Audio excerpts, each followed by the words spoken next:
자, 오늘은 내 마녀의 날에 대해서 말씀드리겠습니다. 빗자루 타고 날아다니니까 정신이 없다는 얘기죠. 그래서 이 날만 되면 주식의 변동성이 엄청 널뛰듯이 뛴다라는 그런 날이에요. 그래서 이게 주가 지수 선물, 주식 200개를 모아놓은 코스피 200개의 지수, 현재는 한 400대 정도 되고 있는데, 이 주가 지수의 선물, 미래의 가격으로 사고 파는 계약, 그 선물과 옵션, 권리죠. 그리고 개별 주식, 선물, 미리 사고 파는 거, 옵션, 사고 팔 수 있는 권리의 만기일, 만기가 있다는 얘기죠. 그러니까 선물 같은 경우는 3, 6, 9, 12, 매 분기 마지막 달 두 번째 주 목요일 날이 만기일이고요. 3개월에 한 번씩 만기가 돌아오는 겁니다. 그리고 옵션 같은 경우는 매달 만기가 돌아와요. 그래서 이것도 매달 둘째 주 목요일 날 들어옵니다. 그러니까 둘째 주 목요일이다 보니까 3, 6, 9, 12의 둘째 주 목요일은 선물의 만기일이자 옵션의 만기일이 되는 거죠. 그래서 그 3, 6, 9, 12월의 둘째 주 목요일이 내 마녀의 날이다. 이렇게 보시면 되는 거죠. 만기일이 동시에 겹치는 거를 말해요. 그러니까 우리가 이 내용이 속속들이 뭐 어떤 내용인지까지는 몰라도 내 마녀의 날 3, 6, 9, 12월 둘째 주 목요일 날은 주식 가격이 굉장히 변동성이 크겠구나라는 거죠. 예를 들면 주가 지수를 사는 사람이 있고 주가 지수를 판 사람이 있고 선물 계약 있죠. 또 개별 주식을 사고 파는 선물과 옵션 계약을 했는데 나는 만약에 주가 지수가 떨어져야 된다면 일부러라도 막 많이 갖다 팔 거고 올라가야 돈을 버는 사람이면 더 사겠죠. 그러다 보니까 이런 것들이 프로그램 매매, 알고리즘 매매로 이루어지다 보니까 동시 매물이 막 쏟아져서 어떻게 어느 방향으로 튈지를 모른다는 거예요. 그래서 이거를 내 마녀의 날이라고 봅니다. 그러려면 일단 선물과 옵션을 알아야 좀 이해가 좀 더 되겠죠. 예를 들어 볼게요. 주식 하나가 있고요. 뭐 삼성전자가 있다 칩시다. 삼성전자가 한 8만 원인데 이거를 보유하고 있는 사람이 있다라고 칠게요. 자, 그런데 이 사람이 생각할 때는 삼성전자 주식 또는 주가 지수가 올라갈 것 같다. 그러면 보통 우리는 두 가지죠. 현물 아니면 선물인데 선물은 지금 사고 파는 것이고 선물은 미래의 가격을 정해놓고 사고 파는 계약인 거죠. 예를 들어 지금 삼성전자가 8만 원인데 3개월 후에 삼성전자를 누구는 뭐 10만 원에 팔겠다. 파는 사람이 있고 사는 사람이 있죠. 그러면 여기서 궁금한 게 사는 사람은 뭐고 파는 사람이 뭘까? 자, 이거는 이 우주에 이 지구에 사는 사람과 파는 사람 생각이 다르잖아요. 그러니까 나는 분명히 삼성전자 주식이 내려갈 것 같은데 또 올라갈 거라고 보는 사람이 있다라는 거죠. 그래서 파는 사람이 있으면 또 그걸 사는 사람이 있다. 이게 매칭이 돼야 계약이라는 게 이루어지는 거니까. 그러니까 지금 8만 원에 사고 파는 거는 현물 거래라고 하고 이것이 3개월 후에 올라갈지 내려갈지 모르니까 올라갈 계약으로 사고 파는 계약 또 떨어지는 금액으로 사고 파는 계약을 미리 거기에 맞는 사람들끼리 사고 파는 계약을 맺는 게 선물이다. 그러니까 미래에 사고 팔 계약을 정해놓고 실제로 3개월 후에 사고 파는 거래가 이루어지는 거예요. 쌀을 농사 짓는 농사꾼이 있고 떡을 만드는 떡 사장님이 있다라고 쳐요. 그럼 떡 사장이 항상 쌀이 필요하잖아요. 그래서 지금이 예를 들어 7월인데 9월달, 10월달에 쌀을 이제 추수하게 되면 만약에 풍작이 되면 쌀 가격이 떨어질 거고 흉작이 돼서 만약 소나기가 많이 오고 태풍이 많이 쳐서 흉작이 되면 쌀 가격이 많이 올라갈 거란 말이에요. 그래서 지금 1kg에 10,000원짜리 쌀을 갖다가 예를 들어 1kg에 11,000원으로 선물 계약을 친다고 칩시다. 만약에 흉작이 돼가지고 이게 2만 원이 되면은 농사꾼 입장에서는 2만 원에 팔 수 있는데 11,000원에 파니까 되게 아깝겠지만 떡방학과 사장님 입장에서는 2만 원에 살 거를 내가 11,000원에 사니까 굉장히 이익이 되는 거죠. 이런 케이스가 있고 반대로 풍작이 아니라 흉작이 됐다. 예를 들어 그럴 수도 있죠. 그러면 11,000원에 샀는데 이게 5,000원이 돼버린 거예요. 쌀 가격이.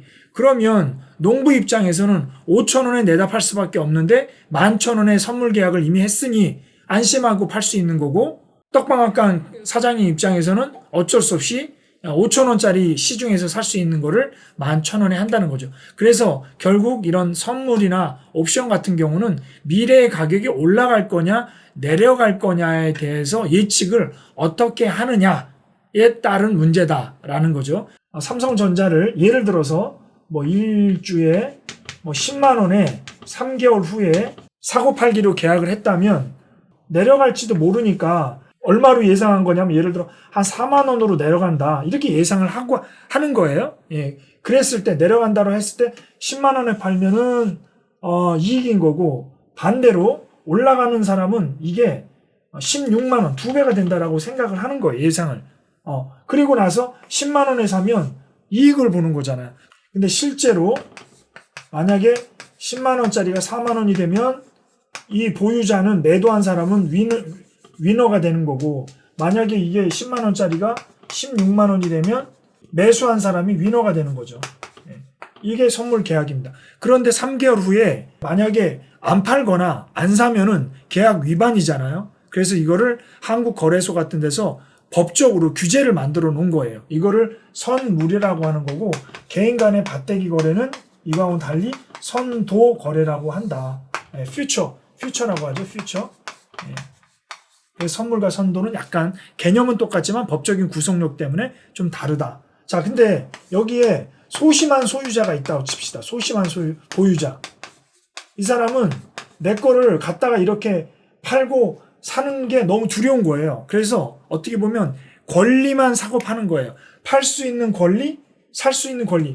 팔 수 있는 권리 10만 원짜리를 예를 들어 4만 원에 팔 수 있는 권리, 이거를 뭐라고 그러냐면 풋옵션이라고 그래요. 팔 수 있는 권리, 풋옵션. 근데 풋옵션을 이 사람 입장에서는 팔 수 있어야 되니까 팔 수 있는 권리를 보유해야 되겠죠. 그래서 풋옵션을 매수한다 이렇게 표현합니다. 팔 수 있는 권리를 내가 갖고 있어야 되니까. 그럼 내가 매수를 해야 되면 뭔가 누군가에게 파는 사람에게 돈을 줘야 되겠죠. 그래서 매수하니까 프리미엄, 계약금을 내야 되겠죠. 프리미엄을.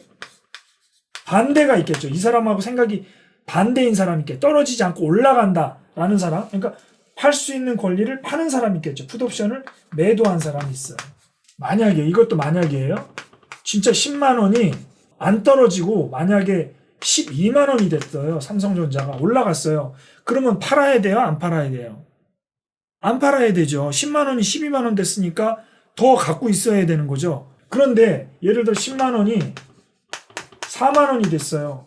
그러면 내가 10만 원에 지금 팔아가지고 팔 수 있는 권리가 있으니까 팔아서 바로 얼마에 살 수 있어요? 4만 원에 살 수 있잖아요. 10만 원에 팔아가지고 4만 원 팔자마자 바로 또 사. 그럼 6만 원의 차익이 생기잖아. 이거를 차익 거래라고 그래요. 차익 거래. 내가 10만 원에 팔고 바로 4만 원에 사면 6만 원 남는 거잖아요. 만약 10만 원에 내가 팔 수 있는데 12만 원이 되면 권리를 행사 안 한단 말이에요. 권리를 행사. 내가 권리가 있었으니까. 그러면 나한테 손해는 뭐예요? 프리미엄만 손실 보는 거지. 왜냐면 그걸 프리미엄 주고 내가 샀으니까. 내가 계약했던 것보다 금액이 떨어졌다. 그럼 바로 권리를, 팔 수 있는 권리를 행사해서 내가 10만 원에 팔고 바로 사서 차익 거래를 얻는다. 이걸 뭐라 그래요? 이거는 이 선물이 아니라 옵션이다. 이렇게 얘기합니다. 선물은 3개월이고 옵션은 1개월이니까 좀 선물보다는 좀 소심한 그런, 선물을 쪼갰다라는 느낌? 이렇게 보시면 되는 거예요. 그래서 이런 옵션의 만기일은 한 달에 한 번씩 거래가 이루어지는 거고, 선물은 3개월에 한 번씩 거래가 이루어지는 건데, 그 거래되는 당일날 주가가 오를 거다 내려갈 거다, 주가 지수가 올라갈 거다 내려갈 거다를 미리 정해놓은 외국인과 기관들이 엄청난 물량을, 자기가 만약에 내려가는 거에 배팅했으면 갖고 있던 주식을 막 팔 거고, 올라가는 거에 배팅했으면 막 살 거 아니에요. 그러다 보니까 생각지도 못한 주가의 변동성이 커지기 때문에 내 마녀가 춤춘다라고 하는 거예요. 실제로 선물과 옵션, 뭐 레버리지 같은 경우는 예를 들어 1억 원의 선물을 거래하려면 15%, 1,500만 원만 있으면 1억을 사고 팔 수 있어요. 조금만 돈이 있어도 큰 거래를 할 수 있기 때문에 잘 되면 이익을 얻을 수 있지만 잘못되면 무한 손실을 볼 수도 있는 게 선물이나 옵션이기 때문에 굉장히 위험하다. 그래서 일반 투자자들은 선물과 옵션에는 손을 안 대는 게 맞고 초고수들의 영역이기 때문에 우리 3배 레버리지를 하고 있는 뭐 레버리지 ETF라든지 인버스 ETF 이 정도까지는 뭐 무난하지만 이런 선물과 옵션을 파생이라고 그러죠. 이런 파생 상품은 항상 투자하는 건 조심을 해야 되겠다. 네. 오늘은 여기까지 할게요.